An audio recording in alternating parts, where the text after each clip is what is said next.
Hola, buenas tardes. No sé si Hola, podría decirnos su nombre. me llamo Mitzi Ariadna Alcántara Rodríguez. ¿Cuál es su profesión? Yo soy licenciada en nutrición y en gastronomía. Ok, perfecto. Bueno, vamos a empezar con las preguntas sobre su proceso creativo. ¿Cómo define su estilo culinario personal y en qué se diferencia de otros chefs? En general mi proceso creativo como en la cocina, a mí me gusta mucho darles mucha teoría a mis alumnos porque me gusta que sepan en general de dónde están saliendo las cosas para que ellos de ahí puedan tener más ideas para poder crear, innovar de diferentes aspectos, ¿no? Entonces, para empezar, me gusta mucho la parte teórica científica y ya después la parte práctica siempre es muy importante para mí que estén haciendo la misma receta una y otra vez porque todo es como por práctica siempre, ¿no? Entonces, así es lo como yo lo manejo. Hablando de creatividad, ¿cómo encuentras inspiración para desarrollar nuevos platos e innovar en tus preparaciones? Creatividad siempre es mucho en base a cada persona, ¿no? O sea, yo en general, para yo poderles enseñar creatividad a mis alumnos, siempre intento decirles que busquen desde la base de lo que son los sabores para que de ahí puedan tomar inspiraciones. ¿Por qué? Porque si tomamos inspiraciones de lo que ya está en general en internet y demás, ya no sería algo novedoso. Entonces, para mí no es válido como tal buscar algo que ya está en internet y replicarlo, sino más bien que tomar inspiraciones de algo que está ya hecho y de ahí poder tener innovaciones diferentes para poder tener más experiencias culinarias en general. ¿Cuál es tu proceso creativo típico cuando te enfrentas al reto de crear un nuevo menú o plato? Crear un nuevo menú siempre es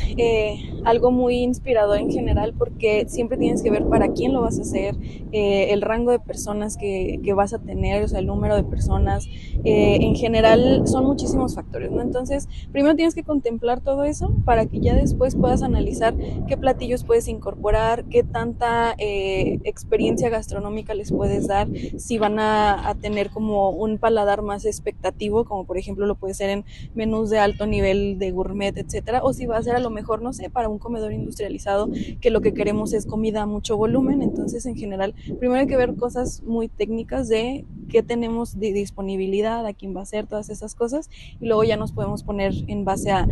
qué queremos lograr con ese tipo de menú y si va a ser cíclico, si va a ser un menú rotativo en el aspecto de que vamos a tener una semana un menú y a la siguiente podemos cambiarlo, etcétera, ¿no? Entonces tenemos que considerar varios aspectos primero antes de poder poner un menú como tal en general. Bueno, ¿cuál es la importancia de la experiencia en tu cocina para encontrar nuevas combinaciones y sabores? Uy, en general, en lo que yo tengo de experiencia en mis cocinas, siempre es muy importante la habilidad de las personas, porque aquí en la escuela sí venimos en general a aprender, a seguir capacitándonos en muchas cuestiones, pero sin duda el que lleguen a la cocina queriendo tener esta práctica en general, porque en gastronomía así es muy importante, porque muchas veces también se nos olvida o sea, de dónde tenemos que partir para poder iniciar este proceso culinario y siempre teniendo en cuenta un enfoque. Como en todo, siempre tenemos que tener un enfoque y si no nos enfocamos en ciertas situaciones, entonces vamos a tener esta parte de conocimientos por donde sea, por doquier, y no va a ser lo que queremos a final de cuentas cuando estamos ya en una cocina porque son procesos muchísimo más acelerados. Entonces, sin duda, yo al menos sí acepto personas que apenas estén empezando, estudiantes que estén haciendo sus prácticas y demás, pero ya cuando estamos trabajando como tal, la experiencia es fundamental porque si no atrasamos mucho los procesos en general, entonces siempre es como válido tener desde ambas expectativas. ¿Qué consejos darías a aquellos que buscan desarrollar su propia creatividad en la cocina y seguir una carrera como chef? ¿Qué consejo les podría dar? Híjole, primero, para empezar, que les apasione y les guste muchísimo, porque son jornadas muy largas, son jornadas muy desgastantes, pero a final de cuentas la pasión por lo que estás haciendo y por querer seguir esta parte de ser como alguien en la cocina, como porque pues en general en todas las cocinas tenemos como nuestros niveles y siempre saber que vamos a empezar como en lo básico y vamos a ir subiendo, pero más que nada que se tenga como que pasión a querer aprender y que no se les olvide, por favor, a todos los estudiantes de gastronomía o en general a cualquier carrera, pero en específico conmigo los de gastronomía, que no se les olvide la teoría, porque de ahí en una cocina ya industrializada vamos a tener muchos procesos técnicos que si no los tenemos como muy arraigados, podemos terminar siendo un cocinero más, ¿no? Entonces, siempre es muy importante tener en cuenta ese cariño por tu carrera, por lo que estás estudiando, y ya después podemos estar como más en la parte técnica, y luego ya después vemos innovaciones, esto, lo otro, pero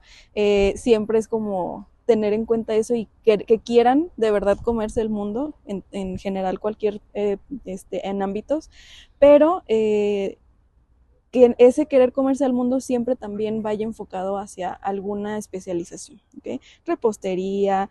cocinas orientales, en general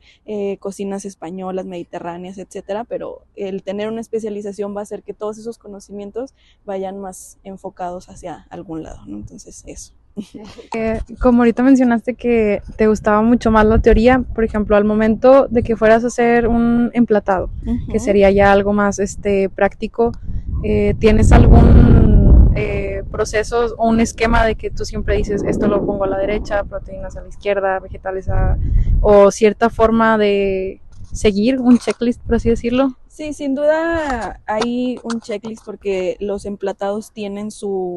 también parte de la teoría, pero cuando ya me van a presentar un platillo siempre lo dejo mucho sí a la creatividad del alumno, también que sigan un poco los procesos de alineaciones, pero yo al menos en mi checklist cuando hago todo el proceso de calificación siempre es primero que sea un platillo vistoso, que no se salga del plato, porque muchas veces o sea, me escogen platos así y el platillo de este tamaño, entonces pues ya no se ve tan apetecible, que no tenga texturas raras, que no tenga algo que no se vaya a poder comer, esas cosas que sí tienen que ser técnicas a final de cuentas, pero hay otras que son como tú lo comentas, de que el cuchillo de este lado, esto, a menos de que sea la materia enfocada a eso, no es parte del checklist como tal, o sea, si es servicio de alimentos, por ejemplo, ahí sí hay que checar eso, pero por ejemplo yo que doy pescados y mariscos, entonces yo no me fijo en esa parte tanto en eso, sino más bien en la proteína como tal, que esté bien cocido, esto, lo otro, entonces son detalles técnicos sí, pero siempre teniendo en cuenta pues qué platillo se vaya a presentar, ¿no? Si es un platillo caliente, que incluso el mismo plato esté caliente, si es un platillo frío, que esté casi que con temperaturas adecuadas del refrigeración y todo, entonces eso. Bueno, muchas gracias, No, sería todo. Muchísimas gracias, chicos.